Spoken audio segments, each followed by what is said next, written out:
Good morning, girls. Today's topic is customer relationship management. So, what is CRM? Basically CRM की अगर हम बात करें तो एक कंपनी अपने कस्टमर को कैसे मैनेज करी, कैसे अपने पास रोक पा रही है, उसके लिए क्या स्ट्रैटेजीज यूज़ कर रही है, दैट इज़ सीआरएम। तो सीआरएम का बेसिक ऑब्जेक्टिव होता है कि हमारी मार्केटिंग एफिशिएंसी को बढ़ाया जाए, इफेक्टिवनेस को बढ़ाया जाए, जिससे हमारी पॉपुलैरिटी बढ़े, one two one relationship customers के साथ बढ़े और जो हमारा कस्टमर डेटाबेस है वो ग्रो करे, जिससे हम अपनी कंपनी को ज़्यादा प्रॉफिट दे सकें। क्लियर? तो according to White Well, the integration of processes, culture and system to recognise, differentiate service and develop and organisations most valuable customers. And according to Gartner Group, CRM as a business strategy designed to optimize profitability, revenue, and customer satisfaction. To realize CRM, organization must foster behaviors and implement processes and technologies that support coordinated customer interactions throughout all customer channels. Means बहुत simple सी बात है, जितने भी हमारे channels हैं, sales channel है, marketing channel है या कोई और चैनल है जिसके थ्रू हम कस्टमर से इंटरेक्ट कर रहे हैं, वहाँ पर हम उसको इस तरीके के ऑफर्स प्रोवाइड करें या इस तरीके से हम उनको डील करें कि कस्टमर टोटली सेटिस्फाई हो हमारी सर्विसेज से, जिससे हमारा रेवेन्यू बढ़ेगी, हमारे प्रॉफिट बढ़ेगा।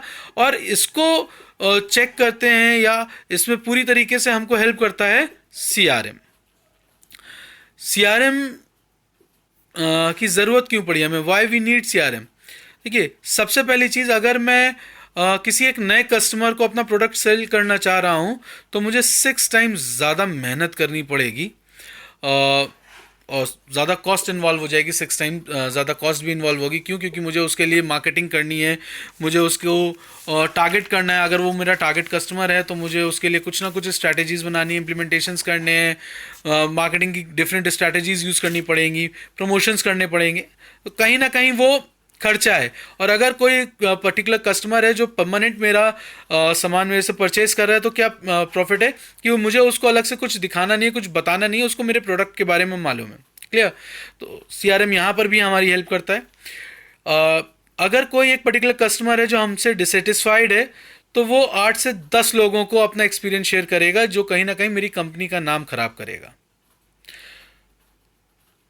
अगर मैं अपने सिर्फ 5% एनुअल कस्टमर्स जो मेरे बने हैं उनको रिटेन कर लूँ तो मैं अपना प्रॉफिट 85% बढ़ा सकता हूँ। क्यों? क्योंकि मुझे इनके ऊपर अलग से कोई खर्चा नहीं करना है, इनके लिए मुझे कोई प्रमोशनल स्ट्रैटेजी नहीं अपनानी।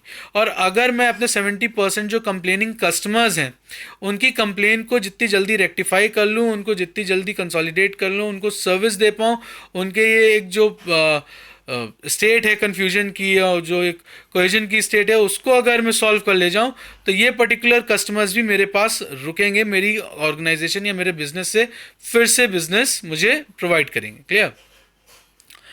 जितने भी आज के टाइम पे ई कॉमर्स हैं उनमें से 90% के पास proper sales and service integration systems नहीं हैं। तो इन सब जगहों पे हमें सीआरएम की ज़रूरत पड़ती है जो customer satisfaction, customer services provide करता है। मॉडल ऑफ सीआरएम की मैं बात करूं तो यहाँ सबसे पहले देखिए हमको सेल्स दिख रही है। सेल्स में क्या है? क्रॉस सेल है, अप सेल है, टेली सेल्स है। अगर मैं क्रॉस सेल की बात करूं तो सपोज आप एक कैमरा परचेज करते हैं, डीएसएलआर। तो अब क्रॉस सेल में क्या होगा, मैं उसका कवर भी आपको सेल करने की कोशिश करूंगा, मैं वारंटी सेल करने की कोशिश करूंगा, मैं लेंसेज सेल करने की कोशिश करूंगा। That is cross cell.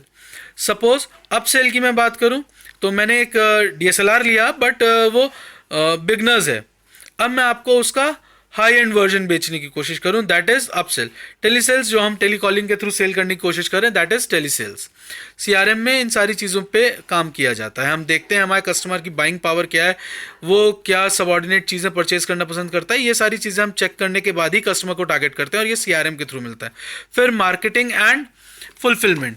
Marketing means direct marketing. हम 1-to-1 मार्केटिंग कर रहे हैं या कस्टमर टू कस्टमर बात कर रहे हैं, हम कस्टमर की रिक्वायरमेंट्स को देख रहे हैं, हम कस्टमर के बाइंग बिहेवियर को देख रहे हैं। ये सारी चीज़ें देखने के बाद, उसकी रिक्वायरमेंट्स को देखने के बाद या वो किस तरीके से अपने मनी को यूटिलाइज कर रहा है, ये जज करने के बाद हम उसकी रिक्वायरमेंट्स को फुलफिल करने की कोशिश करते हैं।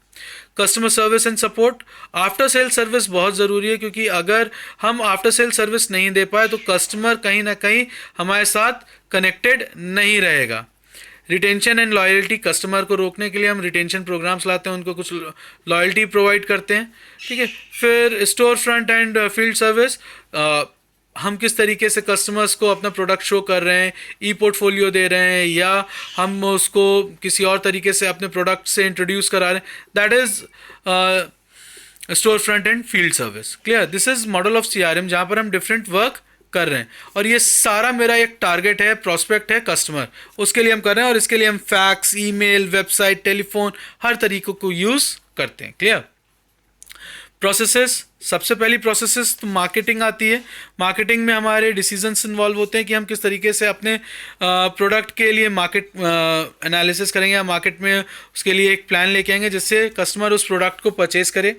सेलिंग, पहले भी मैंने बताया आपको, अप सेलिंग और क्रॉस सेलिंग की हमारी ज़्यादा कोशिश होती है, जिससे हम अपने बेटर प्रोडक्ट्स को सेल आउट कर सकें, या एक प्रोडक्ट के साथ जो डिपेंडेंट प्रोडक्ट है उसको बेच सकें। ऑर्डर मैनेजमेंट, अगर हमने ऑर्डर लिया है तो हम उस ऑर्डर को कितनी जल्दी फुलफिल कर पा रहे हैं, और जिससे कस्टमर सेटिस्फैक्शन लेवल बना रहे, ऐसा ना हो कि कस्टमर थोड़ा सा डिससेटिस्फाई हो जाए। कॉल एंड सर्विस सेंटर, अगर मैं आफ्टर सेल सर्विस की बात है, अगर मैं अपने कस्टमर को प्रॉपर सर्विस प्रोवाइड कर पा रहा हूँ, कॉल पे उसको सर्विस दे पा रहा हूँ, या सर्विस सेंटर में उसको प्रॉपरली मैनेज कर रहा हूँ, तो कस्टमर मेरे साथ जुड़ा रहेगा। फिर अगर मैं फेजेस में बात करूं तो फेजेस में एक और चीज़ है कि मैं अपने कस्टमर्स को डिफाइन करता हूं कि मेरे कस्टमर्स कौन होंगे। ऐसा नहीं है कि हर कोई पर्सन जो मेरी शोरूम में आ रहा है या जो मेरी वेबसाइट पे आ रहा है वो मेरा कस्टमर है, नहीं, ये ऐसा पॉसिबल नहीं है। जो पर्टिकुलरली मैं चेक करता हूँ कि किस तरह के पर्टिकुलर लोग आ रहे हैं और क्या चीज़ें वो देख रहे हैं, अगर वो चीज़ों पे मैं उनके साथ बात कर रहा हूँ, या टेली कॉलिंग के थ्रू मैं उनको चेक करता हूँ कि वो परचेज पावर रखते हैं या नहीं, या वो परचेज करेंगे नहीं, तो मुझे सबसे पहले अपने कस्टमर्स को डिफाइन करना है ताकि मैं उन्हीं पे काम करूँ और हर एक जगह अपनी एनर्जी को वेस्ट ना करूँ। फिर मैं क्लासीफाई करता हूँ कि मेरे वैल्यूएबल कस्टमर्स कौन से। वैल्यूएबल कस्टमर्स वो कस्टमर्स हैं जो मेरे साथ लॉयल हैं, जो लगातार मेरे साथ परचेजिंग कर रहे हैं। फिर ट्रांजैक्शन करता हूँ मोस्ट वैल्यूएबल कस्टमर्स के साथ। मोस्ट वैल्यूएबल कस्टमर्स को मैं कुछ अलग स्कीम्स दे सकता हूँ, उनको रिटेन रखने के लिए या उनको प्रोवाइड करने के लिए मैं डिफरेंट ऑफर्स दे सकता हूँ, उनको अलग डिस्काउंट्स प्रोवाइड कर सकता हूँ, तो मैं उनको अलग तरीके से हैंडल करता हूँ। और develop customised products and services, जो मेरे ये वैल्यूएबल कस्टमर्स हैं इनके लिए मैं कस्टमाइज्ड प्रोडक्ट्स भी बना सकता हूँ, उनके लिए सर्विसेज भी मैं कस्टमाइज़ कर सकता हूँ। जैसे अगर मैं बात करूँ, आप एक लग्जरी कार परचेज़ करें, एक हैवी लग्जरी कार BMW या ऑडी की तरह परचेज़ करते हैं, तो उनको मालूम है कि आप उनके एक वैल्यूएबल कस्टमर हैं, क्योंकि आपने उनकी एक ऐसी कार परचेज़ की हुई है जो हाई एंड है, तो आपको डिफरेंट सर्विसेज प्रोवाइड करते हैं, आपको कहीं जाने की ज़रूरत नहीं है। If you need your car to be service, just give them a call, वो घर पे आएंगे, घर पे ही सर्विस कर देंगे या पिक करके लेके जाएंगे, और आपको एक दूसरी कार तब तक ही उसी लेवल की दूसरी कार देके जाएंगे जिसको आप यूज़ करें जब तक आपकी कार सही होकर नहीं आ रही। तो ये कस्टमाइज्ड सर्विसेज हैं जो हम अपने कस्टमर्स को देते हैं। बात करते हैं हम अपने एडवांटेजेस की सीआरएम की, तो हम बेटर कस्टमर सर्विस प्रोवाइड कर सकते हैं। कस्टमर से हम अपना जो कस्टमर रेवेन्यू है वो हम जनरेट कर लेते हैं। कस्टमर रेवेन्यू मीन्स कस्टमर्स जो हमारे जुड़े हुए हैं, जो हमारे साथ हैं, रिटेन कस्टमर्स हैं, वो हमारे उनसे हम परचेजिंग करवा सकते हैं, उनको हम डिफरेंट चीज़ें दे सकते हैं, ठीक है। फिर हम अपने नए कस्टमर्स भी यहाँ से फाइंड आउट कर सकते हैं, क्रॉस सेल अपसेल कर सकते हैं ज़्यादा आसानी से, ठीक। जो हमारा सेल्स स्टाफ है उसको हम हेल्प कर सकते हैं ये बताने में कि कौन से हमारे कस्टमर्स हैं जो इस तरह के प्रोडक्ट्स आसानी से परचेज करेंगे, या हम किन पर्टिकुलर कस्टमर्स को टारगेट कर सकते हैं। हमारे जो कॉल सेंटर्स हैं जो हमारी हेल्प कर रहे हैं ये बताने के लिए कि कौन कौन से प्रोडक्ट्स को हम किस तरीके से सेल आउट कर सकते हैं। हम उनको ये बता सकते हैं कि कौन कौन से कस्टमर्स हैं जो उनके लिए लीड हो सकते हैं, जिनको आप ये प्रोडक्ट सेल आउट कर सकते हैं, या उनको उन प्रोडक्ट्स के बारे में समझा सकते हैं। जो हमारी मार्केटिंग स्ट्रैटेजीज़ हैं, जो हमारे सेल्स प्रोसेसेस हैं, उनको हम सीआरएम के थ्रू सिंपलीफाई कर सकते हैं, हम बहुत सिंपल कर सकते हैं उन्हें, 1-to-1 हम देख सकते हैं उनको, तो ज़्यादा आसान हो जाता है।